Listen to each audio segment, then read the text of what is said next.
Matías Báez, psicólogo clínico del Hospital de Día Mirandes, perteneciente al grupo CETEP, que es un holding de empresas encargado de prestar servicios de atención en salud mental, tanto psiquiátrica como psicológica. Tiene diversas sedes, el consultorio está en Providencia, en Las Condes, en Rancagua, y también la red Mirandes de atención está pensada para pacientes con ya, digámoslo así, como condiciones más crónicas psiquiátricas, y tiene servicios tanto de atención cerrada, en hospitalización cerrada, como en la modalidad de hospital de día, que es donde trabajo yo. Como para explicarles un poquito, en un hospital de día está como en un punto intermedio entre una atención ambulatoria y una hospitalización cerrada. Es decir, es una modalidad que permite abordar de forma presencial, pero durante el día, no quedándose durante la noche, por así decirlo, a los usuarios. Y eso permite una transición, ya sea desde una hospitalización cerrada al hospital de día, a ambulatorio, o al revés, quizá no sea necesario una hospitalización cerrada, pero sí es importante tener un seguimiento todos los días del usuario. Esa es como un poco la dinámica del hospital de día. Bueno, en el grupo CETEP se continúa trabajando con todas las medidas necesarias por la pandemia actual que estamos cursando. Hay atenciones por videollamada, por llamada, y en caso de los usuarios que lo requieran, también siguen habiendo atenciones presenciales. Les marco esto porque la salud mental, con lo que está ocurriendo, está particularmente, digámoslo así, como bien decaída. Y este tipo de servicios que presta el grupo CETEP han sido bien requeridos con todo lo que está pasando, con las medidas excepcionales de cuarentena y todo. Bueno, esta conversación, este live que estamos haciendo hoy, va a estar enmarcado en dos temas grandes, en lo que es el trastorno bipolar y los trastornos de personalidad en general, y vamos a abordar más especialmente lo que es el trastorno de personalidad borderline. Esto un poco en la campaña que tenemos sobre conversar de la salud mental. Conversemos sobre salud mental, hashtag, ¿cierto? ¿Por qué hacemos esto? Un poquito agarrándome de lo que ya les comentaba, poder conversar ciertos temas que en el cotidiano son bien tabú, ¿cierto?, sobre la salud mental, sobre todo ahora en estas condiciones tan excepcionales que tenemos todos, puede ayudar incluso a salvar vidas, a que personas se den cuenta que necesiten atención profesional, que algo les está pasando, que no están sacándola tan gratuitamente con todo lo que ocurre. Como que uno dice, como las personas que tienen la posibilidad de quedarse en la casa, que bueno, me puedo quedar en la casa, pero al final llevamos ya tanto tiempo y esto se va a extender meses todavía más, que quizá uno sin darse cuenta empieza a tener malestares que son tratables por los especialistas en salud mental. Y esa es un poco la idea de esto. Vamos a estar recibiendo sus preguntas, ¿ya? Mientras yo como que hablo de forma general sobre el tema, los invito a que pongan sus preguntas, que van a ser atendidas prontamente, ¿ya? Bueno, ¿qué es el trastorno bipolar? Tengo que ser como bien sintético porque tenemos tiempo acotado, pero en general se habla de en salud mental. Hablamos del trastorno bipolar como un tipo de afección, de malestar que se instala en lo que entendemos por el ánimo, ¿cierto?, el estado anímico. Cuando hablamos del ánimo, lo pensamos en términos súper concretos. Están los dos polos del ánimo, ¿cierto? Por un lado, lo depresivo, y por otro lado, la euforia, ¿cierto? Esos son los dos polos como cuantitativos del ánimo. Este trastorno es súper antiguo, ya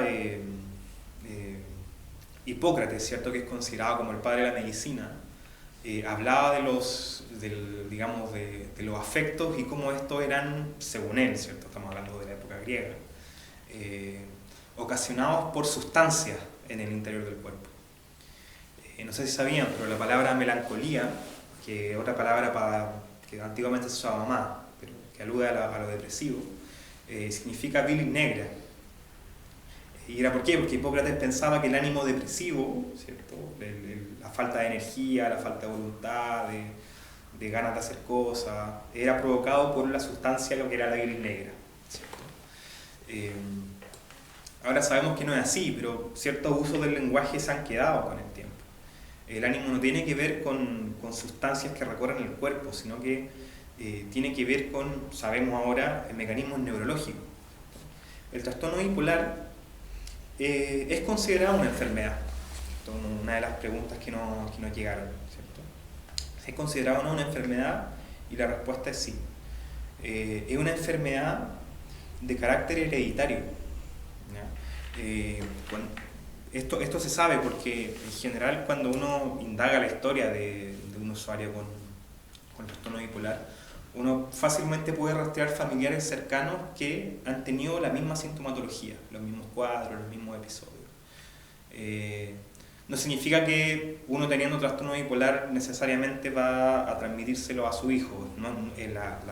La genética es un poco una lotería, pero sí hay una carga genética importante que determina un poco el que uno la tenga, ¿no? Que es similar a otras enfermedades como digamos, la hipertensión, la diabetes, ¿cierto? Que son enfermedades claramente rastreables a una herencia genética. No se sabe aún, sigue investigándose, ¿cierto? A cuál gen uno puede como atribuirle la causa del trastorno bipolar. Eso sigue en investigación. Lo que es claramente sabemos es que sí se transmite. No depende mucho digamos, de que uno haga o no cierta cosa, sino que se va a manifestar, como respondiendo a otra pregunta que nos llegó, ¿cierto? En la adolescencia generalmente es cuando se manifiesta. En general las enfermedades psiquiátricas se manifiestan cuando la persona está llegando a la adolescencia, cuando empieza a tener un montón de cambios hormonales, crecimiento. También existe lo que conocemos como la poda neuronal, ¿cierto? Que llegando a la adolescencia uno se queda con ciertas neuronas y otras se pierden o cambian su funcionamiento. Pasan muchas cosas en la adolescencia y que como que es una suerte como de caldo de cultivo para que se expresen diversas enfermedades psiquiátricas. Pensamos en la adolescencia, ¿cierto? Alrededor de los 13 años para arriba, cuando ya se pega el estirón, como se dice en el cotidiano. Por lo tanto, sí, el trastorno bipolar se expresa claramente en la adolescencia. Pero ¿cómo se expresa? ¿Cómo uno puede ver que le pasa a alguien con trastorno bipolar? Hay como un uso cotidiano del oye, que eres bipolar, o como que así como un poco tratando de describir que una persona es muy cambiante de un momento a otro. Y eso no es el trastorno bipolar. El trastorno bipolar se caracteriza porque el estado de ánimo, ¿cierto?, se independiza de lo que pase o no pase en la realidad.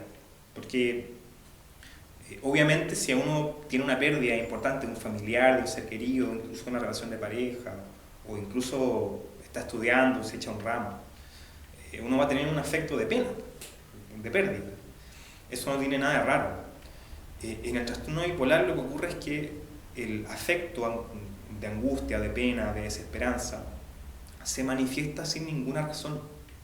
O sea, a la persona no le pasa nada en la realidad, pero se siente mal, sin razón aparente, sin nada rastreable, digamos.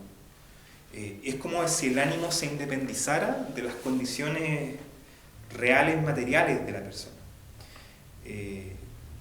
O en el otro polo, ¿cierto? Una persona siente un bienestar, una euforia, una energía muy grande, aparentemente sin razón. Imagínense, por ejemplo, que uno se ponga como a reír de la nada. Nadie contó un chiste. O que una persona de pronto sienta mucha energía, ganas de hacer ejercicio y está haciendo ejercicio así 7 horas de corrido sin descansar y no siente cansancio, ¿cierto? Eso es más propio de lo que entendemos por manifestaciones del trastorno bipolar. La depresión y la euforia son los dos polos, ¿cierto? Bipolar, dos polos. Y son estados que se mantienen, pueden llegar a mantenerse meses incluso si la persona no tiene tratamiento. No es que de un momento a otro pase de lo depresivo a lo bipolar y esté así todo el día, no. Sino que estos estados anímicos se mantienen y se quedan. Lo que normalmente pasa con los estados de ánimo es que son como pics. Por ejemplo, alguien cuenta un chiste y uno se ríe, como uno tiene una reacción ¿cierto? Como de alegría, pero no se está riendo todo el día, sino que uno se ríe y ya, como que se queda ahí. Todas las reacciones emocionales tienen una cierta duración acotada, llevan como un pic, y ese pic se expresa, por así decirlo, pero después cambia. Y como que uno tiene varias emociones durante el día, no se queda en una, así decirlo. Llegó una consulta que dice no dormir por 3 días. Nada. Sí. ¿Será manía o hipomanía? La falta de sueño sin presentar cansancio es como para rápidamente consultar a un especialista, porque uno, si no duerme en 3 días, es esperable que esté cansado, ¿cierto? Que tenga sueño, que tenga ojera. Pero una persona, por ejemplo, que esté cursando un episodio maníaco o de euforia, no siente cansancio, no necesita dormir. Así que la respuesta es sí, pero siempre la recomendación es que nunca nadie se autodiagnostique, ¿ya? Porque uno por lo general es bien... le cuesta mirarse a sí mismo. Es mucho más fácil que una persona especialista lo ayude, lo oriente, ¿ya? Por favor, sigan preguntando todo lo que quieran. Esa es la idea, después, que podamos tener un diálogo, ¿ya? Ahora, como les decía, los estados anímicos tienen una duración acotada. En el trastorno bipolar lo que ocurre es que se sostiene el estado anímico, independiente de lo que pase, ya sea de desesperanza, melancolía o de euforia.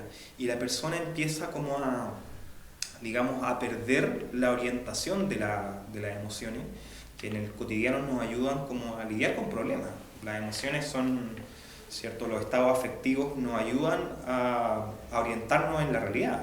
Por ejemplo, si uno está cruzando la calle y escucha un bocinazo y reacciona con miedo, ese miedo no lo salva de que lo atropelle, ¿cierto?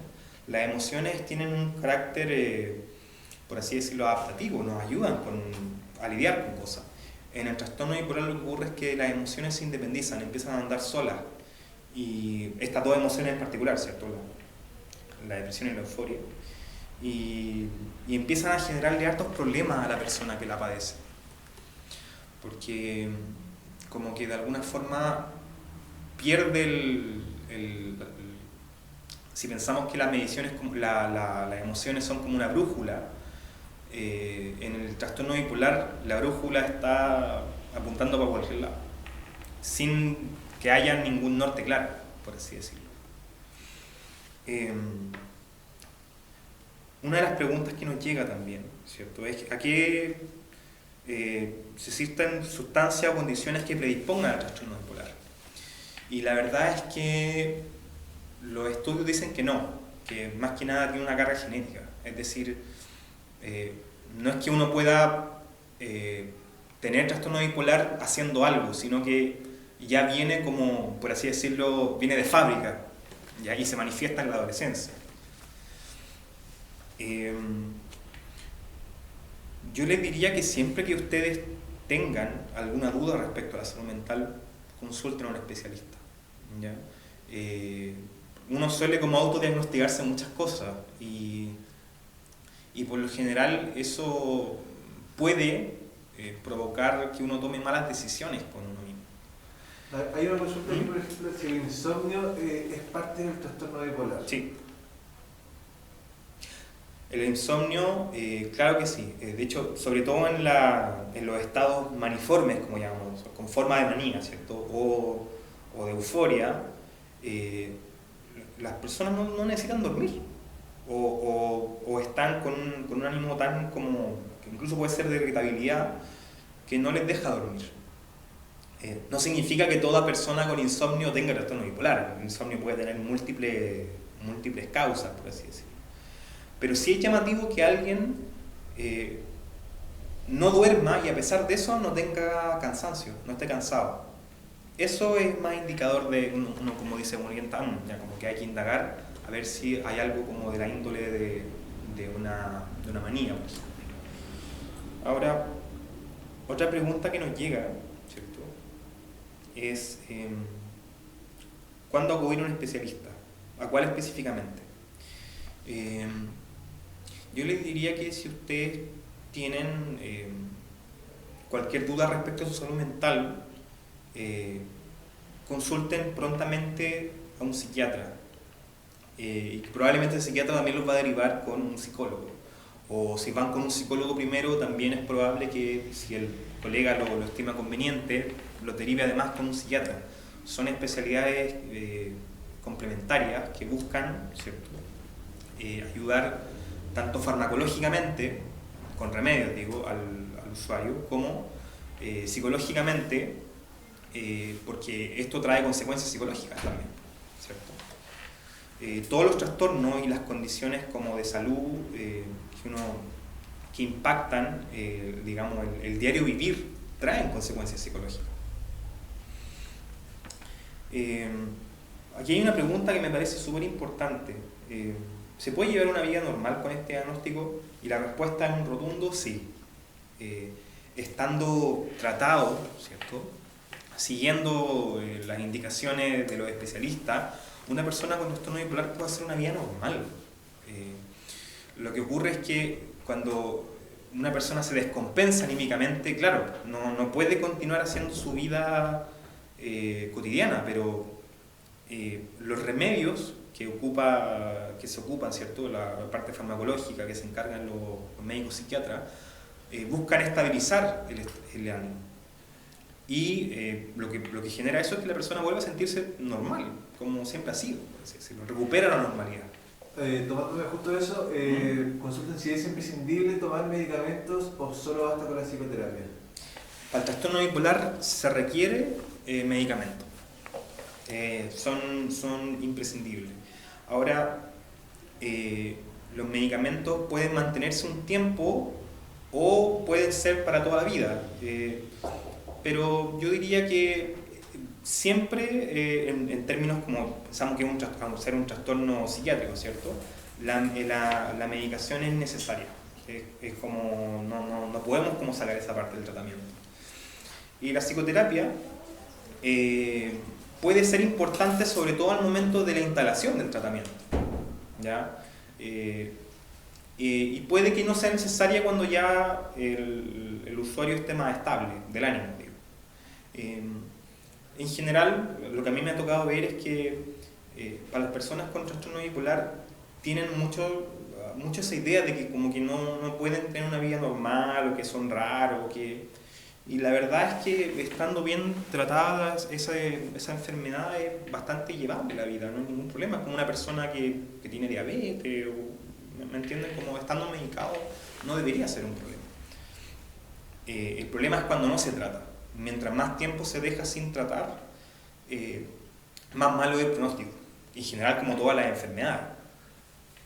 Justamente tomando eso, nos resulta ¿cuánto tiempo se demora en diagnosticar el trastorno bipolar? Buena pregunta. Depende de en qué momento uno consulte. Por lo general, hay personas que aguantan mucho tiempo estando con síntomas y prefieren no consultar. Yo diría que en general es como una cultura en Chile, que las personas como que evitan mucho consultar, sobre todo en temas de salud mental. Mientras más prontamente uno consulte, es decir, cuando tiene los síntomas como a flor, ¿cierto? Pensando que esto se activa en la adolescencia, es más fácil para los equipos de salud notar que esto tiene que ver con un trastorno bipolar y rápidamente instalar un tratamiento. Pero a medida que pasa el tiempo se vuelve más difícil porque se empiezan a sumar cosas. Y una persona no tratada, que haya pasado muchas depresiones, por ejemplo, o mucha manía, hace más difícil que se puedan como localizar claramente las fases sintomáticas, por así decirlo, del trastorno. Así que la respuesta es que mientras más pronto se consulte, más fácil es el diagnóstico y por lo tanto más adecuado el tratamiento. Y a medida que se deja estar mucho la persona, porque hay personas, yo he visto, hay usuarios que recién a los 50 años consultan y ahí recién se dan cuenta de que chuta, parece que tenía un trastorno bipolar. Y le pudo haber significado mucho menos malos ratos el haberse diagnosticado antes. Y por ejemplo, bueno, consulta aquí, las manías por la limpieza y la perfección, etcétera, ¿son trastornos mentales? ¿Hay tratamiento? Eso sí, no se conoce, nosotros no decimos que esas son manías, nosotros decimos manía cuando, nosotros digo los profesionales de la salud mental, no mi amigo imaginario. Una manía es un estado de ánimo eufórico, ¿cierto? Cuando se habla de todas estas como, digámoslo así, como conductas repetitivas de limpiar, de hacer algo como si fueran rituales, se conocen más como en el ámbito de lo obsesivo compulsivo, ¿ya? Lo obsesivo son pensamientos y lo compulsivo son conductas. La compulsión, por ejemplo, de lavarse las manos, ahora es súper buena. Yo no lo trataría ahora porque nos está salvando harto de la pandemia. Pero, por ejemplo, personas que necesitan constantemente estar haciendo algo, eso es lo que conocemos como una compulsión, ¿ya? Y sí, se considera como un trastorno de salud mental y es tratable. Porque generalmente tiene que ver con cómo la persona maneja su propia angustia. Yo creo que sería bueno que pasemos al otro. Sí. Pasamos al tema de los trastornos de personalidad, ¿ya? El tiempo vuela cuando uno habla de estos temas, pero bueno, cuando uno habla de trastorno de personalidad en salud mental, no necesariamente, o sea, no se considera que sea una enfermedad. ¿Por qué? Porque cuando uno habla de la personalidad, ¿cierto? Uno habla de la forma única que cada ser humano tiene de relacionarse consigo mismo y con los demás, ¿ya? Y por así decirlo, uno no puede enfermarse de personalidad, eso es como absurdo, ¿cierto? Lo que uno alude a cuando habla de trastornos de personalidad es que es cuando la forma de ser de una persona tiene una cierta rigidez, ¿cierto?, que le impide adaptarse a ciertas situaciones distintas. Por ejemplo, y hay varios tipos de trastorno de personalidad, tienen características como definidas. Pero lo importante de eso es que no es una enfermedad, porque la personalidad es la sumatoria de todas nuestras experiencias en la vida, por así decirlo. Todos nuestros recuerdos, nuestras, digámoslo así, experiencias con nuestra familia, con nuestras personas significativas, con nuestros pares en el colegio, ¿cierto? La forma que uno tiene de ser es la sumatoria de todas sus experiencias en la vida. Y a veces ese resultado, por así decirlo, de la experiencia en la vida nos impide desenvolvernos en ciertos ámbitos. Por ejemplo, cuando una persona tiene siempre dificultades con los jefes, por ejemplo, en todos los trabajos que tiene, uno dice, chuta, que le han tocado mal los jefes. Puede que sí, pero si uno ve que en verdad da lo mismo el tipo de jefe que tuviera la persona, todos los jefes, independiente de lo buena onda o mala onda que sean, le causan problemas, uno dice, chuta, parece que tiene que ver más bien con la forma de ser de esta persona. Por dar un ejemplo, bien burdo el ejemplo, pero cuando uno habla de trastorno de personalidad, en general dice que la persona, por la forma de ser que tiene, no está pudiendo abordar ciertas problemáticas en la vida, ya sean laborales, ya sean de pareja, familiares, ¿cierto? Porque su personalidad se vuelve rígida y no tiene muchas formas de responder frente a los diferentes problemas que presentan todos estos ámbitos.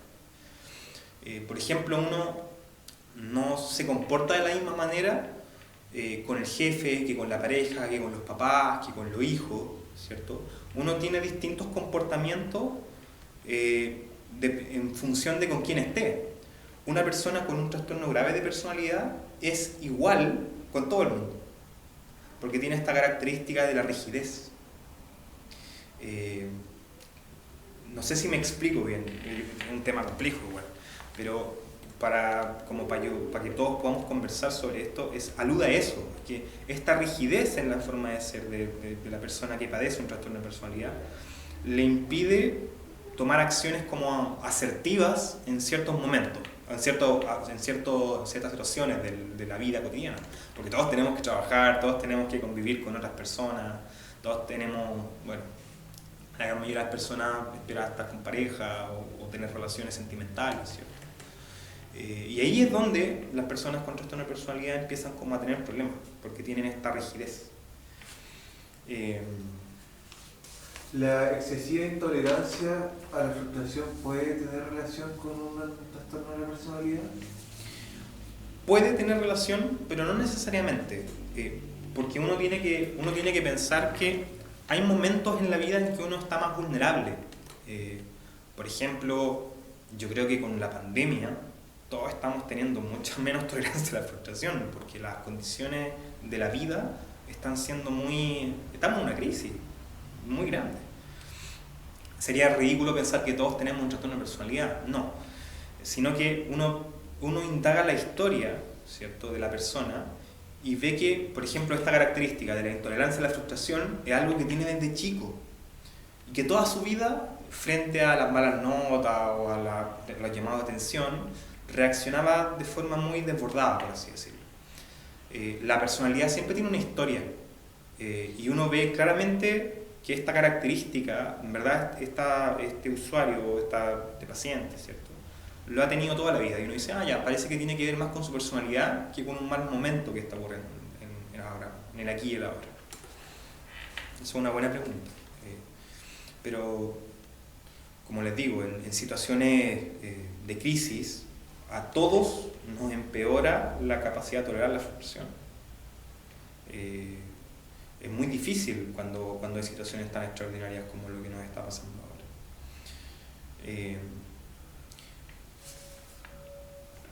Otras preguntas que tenemos acá es qué diferencia hay con el trastorno límite de personalidad, ¿cierto? Sí, y justamente lo están haciendo acá. Si lo podemos... Justo. Sí. Bueno, miren, el trastorno límite de personalidad engloba una serie de características. Digámoslo así, una persona con trastorno límite de personalidad tiene muchas dificultades para tener relaciones interpersonales estables. Tiene muchas dificultades para lidiar con las frustraciones de la vida, que hay muchas, ¿cierto? En general son personas que debido a su tipo de personalidad les cuesta mucho lograr una cierta autonomía en la vida. Ser independientes, tener su propio trabajo, no depender tanto económica como emocionalmente de sus seres queridos, ¿ya? Y en general la pasan súper mal en las situaciones como que requieren que las demandan de alguna manera, como los trabajos, las relaciones, ¿cierto? Se tiende a confundir mucho esto con el trastorno bipolar. La gran diferencia es que una persona que está cursando un episodio depresivo o maníaco, ¿cierto?, cuando vuelve a su estado de ánimo normal, que se conoce en salud mental como eutimia, ¿cierto?, tiene una funcionalidad normal en la vida, en su trabajo, en los estudios, en sus relaciones interpersonales, y se vuelve a sentir como normal, por así decirlo. En cambio, una persona con trastorno de personalidad tiene esta permanente, digámoslo así, como una vida bien caótica. Le cuestan como sostener cosas en el tiempo, y no es que se sientan distintos, y no es que se sientan raros con respecto a sí mismos, o diferentes. No es como, yo antes como era distinto. No, sino que hay una continuidad en su forma de ser. en su historia, por así decirlo. Y los trastornos de personalidad, a diferencia digamos, del trastorno bipolar, se manejan mucho mejor con prevalencia de la psicoterapia, ¿ya? Porque en psicoterapia es donde vemos toda la sumatoria de cosas que somos en la vida, que hemos venido a hacer, que nos han pasado, que hemos hecho, ¿ya? Ayuda harto el tratamiento farmacológico en las personas con este trastorno de personalidad, porque lo ayuda a manejar mucho la impulsividad, que es una característica de las personas que padecen trastorno borderline de personalidad. O sea, evitan que tomen acciones rápidamente sin pensar en las consecuencias. A eso ayuda como el tratamiento farmacológico, pero digamos, lo que prima en este tipo de trastorno es el cursar un tratamiento psicoterapéutico ya de más largo aliento, porque de alguna forma tiene que la persona tener un espacio para poder pensar quién es, qué le pasa, qué le ocurre, cómo ha llegado a ser esto, cómo ha llegado a estar en estas condiciones en las que está. ¿Hay algún tipo de psicoterapia que recomiendes o que sugieras? Para este tipo de trastorno de personalidad, la que mejor anda es la DBT, como se conoce. Es una terapia que está, de hecho, pensada especialmente para personas con trastorno de personalidad. De hecho, su creadora, la creadora de esta terapia, tenía este trastorno de personalidad. No sé si ustedes sabían que hay muchos personajes históricos importantes que tienen estos dos trastornos, por así decirlo. Winston Churchill, el primer ministro, ¿cierto?, inglés, que ahora es bien conocido por la película, por Dunkirk, ¿cierto? Él tenía un trastorno bipolar, claramente. De hecho, él se refería a los episodios depresivos como los perros negros, él decía, the black dogs. Hablaba en esos términos cuando él tenía episodios depresivos importantes. Y bueno, cuando estaba eufórico, ¿cierto? Uno incluso lo puede como percibir en sus discursos políticos. Porque una persona eufórica a uno lo contagia del ánimo, así decirlo. Así, muchas figuras históricas han tenido tantos trastornos que no han estado que por supuesto en la época no han estado como tan estudiados como ahora, pero es algo como que es interesante de pensar, ¿ya? O sea, lo que les quiero decir con esto es que uno puede vivir con estos trastornos, ¿cierto? Sí, se los trata y acepta la ayuda profesional. Para eso estamos, por así decirlo. Me informan por interno que ya estamos un poco en la hora. Ha sido un gusto. Y hay descuento en atenciones, en intervenciones en salud mental, ¿cierto? 15.000 pesos, dice. Los invito a seguir la plataforma que tenemos, ¿cierto?, en Instagram, el grupo.cetep. Van a ver varios lives más estamos tratando de hacer uno cada mes con diferentes temáticas. Los invito también a plantear los temas que les gustaría que abordemos. Y incluso de este mismo, si tienen preguntas, quizás podamos responderles en el siguiente live. Ha sido un gusto. ¿Será fácil eso? O sea, esto es CETEP, si lo podéis mencionar. Sí. Consulta ambulatoria, psicoterapia, 15.000 pesos. Por el tema de la en CETEP Consulta Ambulatoria, lo invito como a visitar la página cetep.cl. Consulta ambulatoria de psicoterapia está con este descuento que quedan 15.000 pesos en intervención en salud mental. Los dejo invitados y cuídense mucho con toda la crisis sanitaria que estamos teniendo. Eso, hasta luego.